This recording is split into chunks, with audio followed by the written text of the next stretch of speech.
So I guess this message is sort of kind of, for me at least, a post-tabernacles message. And you might come to see it as that as well, so let's see.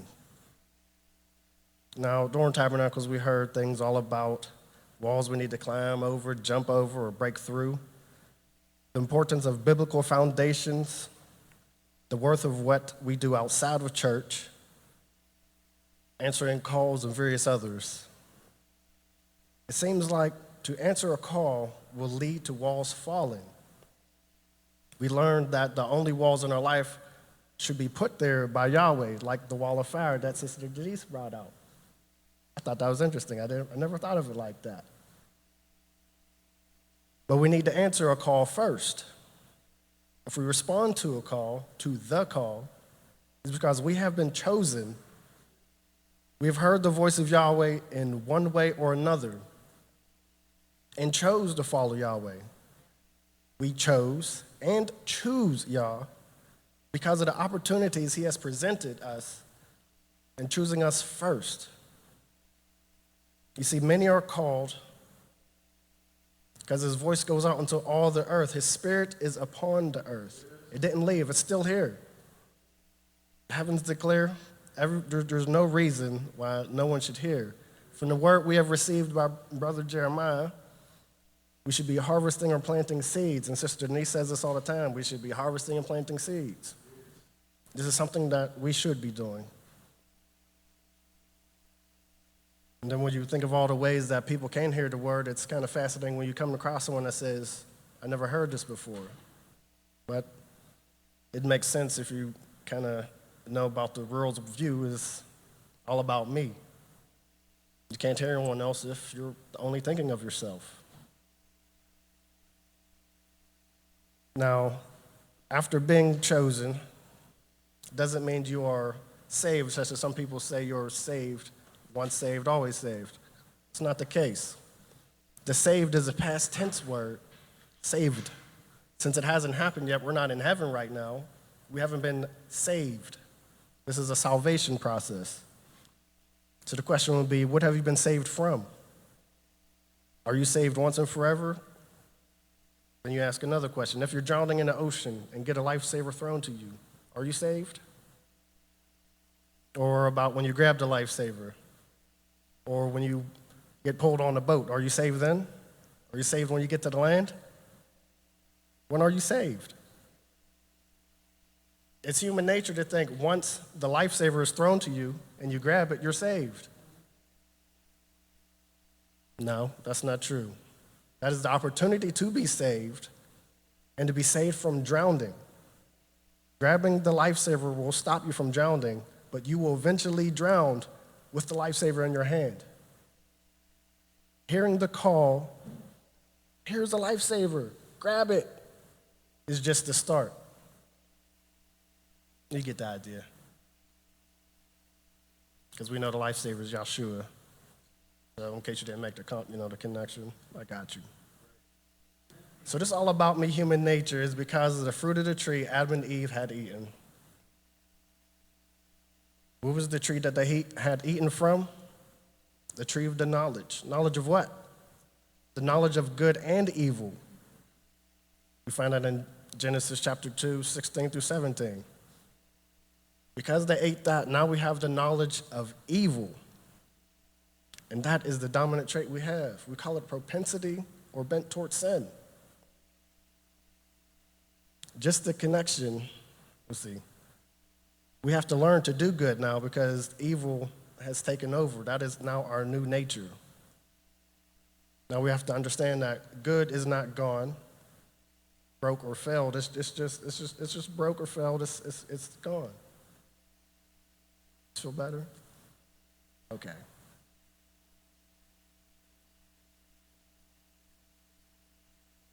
Okay, so this connection that we had to Yahshua in the garden was gone. The moment we took the fruit. And in my opinion, I would say it happened before we ate the fruit. The moment the handlers reached out to grab it, to me, is when it happened, when the sin actually occurred. And have reasons for that we could see. So what I've learned in looking at this Adam and Eve thing is that in a situation that you put yourself in unnecessary, let's see, how can I say that? Temptation leads to sin. With Adam and Eve, we see both of them put themselves in unnecessary temptation, and that led to sin. That's a 100% chance. We use that example. So with that example alone, you can say safely that if you put yourself in the condition to sin, you're going to. So some other examples of that would be like to lust after a woman is adultery, and he that hates his brother is guilty of murder. So those aren't actions. They're not the physical actions. They're just mental. So it wasn't the eating that brought it on. It was the actual thought, I'm going to do it, and then that led to the action.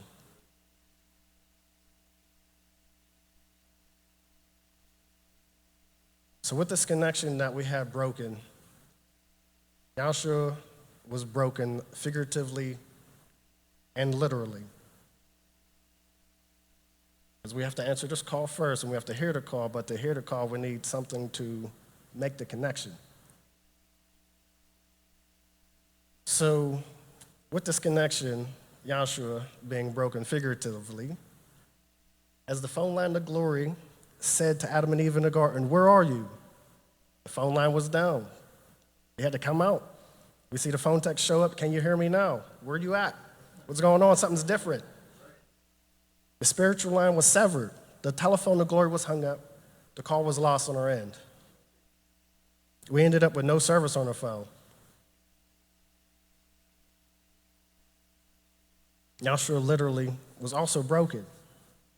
So thankfully, the story didn't end with the phone being hung up. And so Yahshua's bones were literally broken. No bones on Yahshua could have been broken or bruised because he wouldn't have been a perfect sacrifice. So what about Yahshua was broken? His body, his flesh and blood was broken and bruised.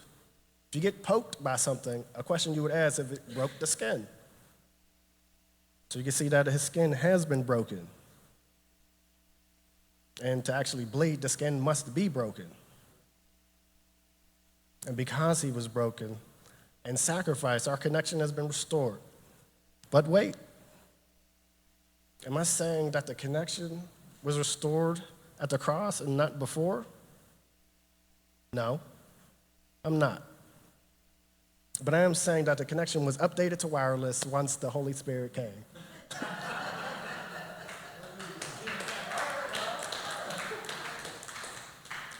See, before the cross, it was a landline. If y'all was in James' class, y'all understand what a landline is. For people who didn't know before, we know what a landline is. It was a connection that kept you to a house of residence or land, like Israel, being stuck in this sacrificial system. They couldn't really wonder about the world. They had to go to Israel to sacrifice. But with this wireless connection, so Yahshua being broken literally allowed the Holy Spirit to come, and a wireless tower was put up. A strong tower, if I must say. This tower is high in the heavens. Now we see our natural cell towers are pretty high up there, so the reception could be sent very clearly. And there's a lot of cell towers everywhere for good reception. I don't know about y'all, but I heard that Yahshua sung a strong tower often during the feast.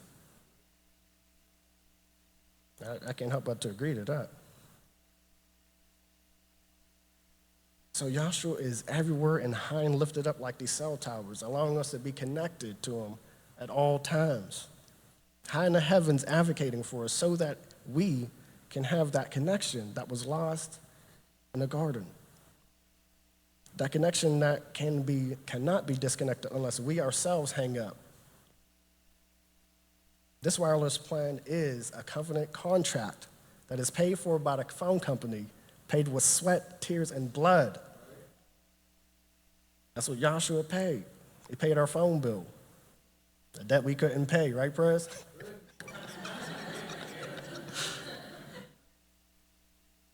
Yeah, we got to switch. So thankfully, we don't have to be tied to one spot, and we can actually move all about the planet, which he says, go out unto all the earth. So thankfully, we do have to be connected to spiritual Israel, grafted in. And this phone plan comes with the free gifts too when you switch, but you have to switch. You get unlimited calling. You get no call waiting, which we don't want to be waited on when we call. And there's no voicemail box.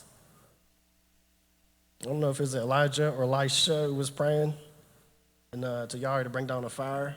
He's making fun of their gods. It's like, did he go somewhere? Leave a message. Our God didn't go anywhere. He's still here.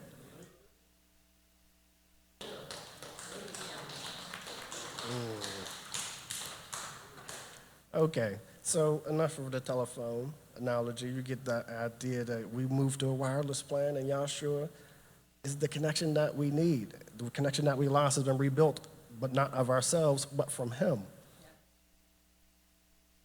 So we have to understand that he called us, which means we are chosen, and to be chosen, we have to continue to choose him and to choose Yahweh in all of his ways. You look at the disciples, you will see that they were called and chosen too. So to be a disciple as we are to be, we must continually respond to the call. When the disciples were called, the Yahshua only say, be fishers of men, and that was the last time he spoke. Rolled out, and that was, be fishers of men, I'll see y'all next millennia. He didn't say that. So, since he spoke to them more than their initial call, am I trying to say Yahshua is speaking to us at any time? Is him calling us? Yes, I am actually. Yahshua speaking to us is him calling us. If I was to call one of your names, I called out to you. Proof is, if I was to call your name and you wasn't sure I was calling you, you would ask, did you call me? That's proof that it's being called out. When I speak to your name and you respond, you answered the call. If Yahshua is talking to you and you're not responding, are you answering his call? So, am I essentially saying everything Yahshua says is a calling? Because he's speaking to us, so, and that's him saying to us, so yes, everything he says is a calling. The word Yahweh speaks is the word that goes forth. The calling goes out. So wouldn't it make sense that the word speaking, Yahshua, would be Yahshua calling us? It makes sense because he's the word. One moment. Okay, so we were talking about cell phones connection. And first, you have to be the one to answer the call that Yahweh puts out there for everybody.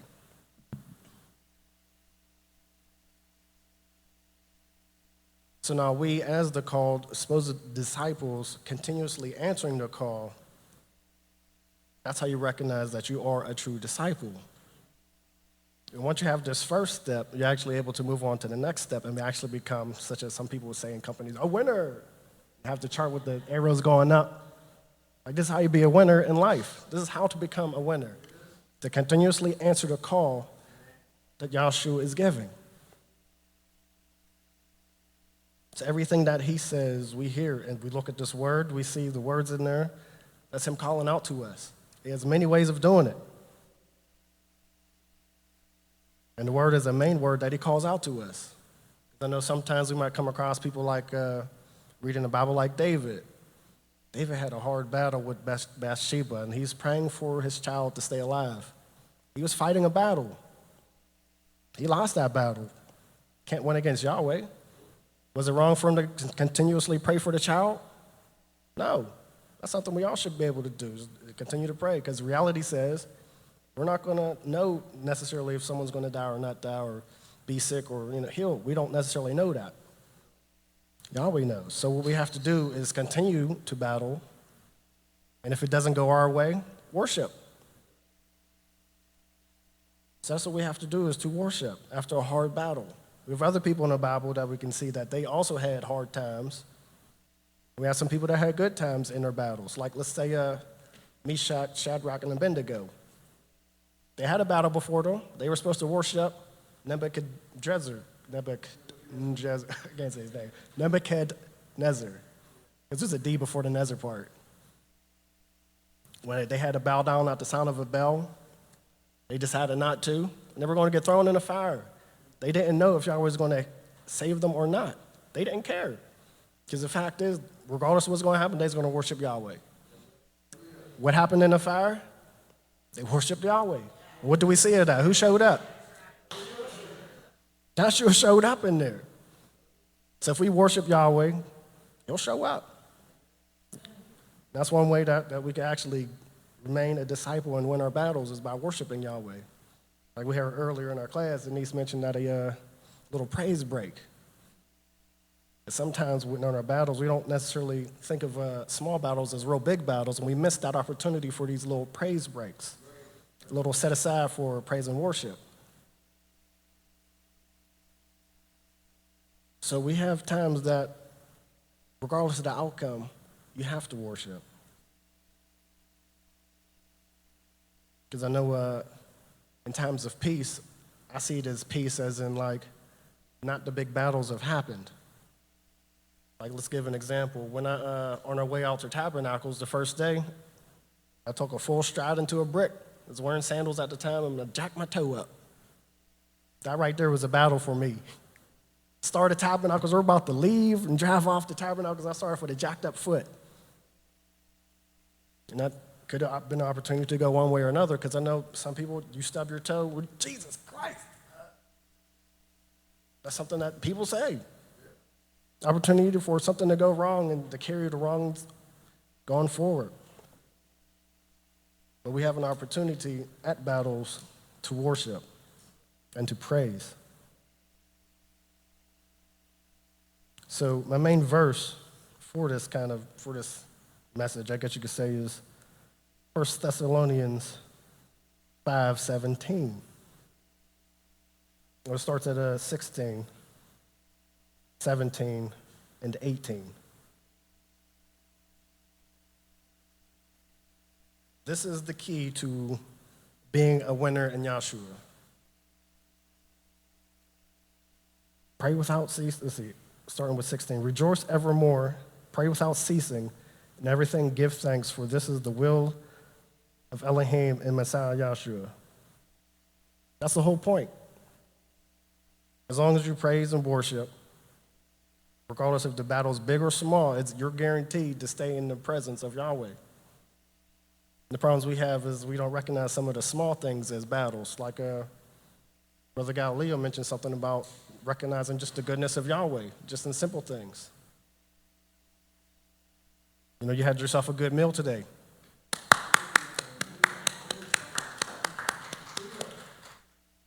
We tend to skip those things. I mean, we do pray before the meal, so how about after the meal? We got to eat. It tasted good. The food was good when we was at Tabernacles. Some of y'all might not understand that, but you know, praise for the good things. Like the times where we don't recognize Yahweh's goodness, that's times where we're slipping. Sometimes we do get caught slipping. As long as you rejoice evermore, all the time, rejoice. As long as you pray without ceasing, continuously being in communion with Yahweh. And in everything giving thanks. I stopped my toe. That didn't stop me. I take it as I set my foot on a stone before I left, you know? I'm okay with that. I'll take that. Anything as I can, anything I could get. Because it is the will of Elohim that we do these things in order to be one of his disciples.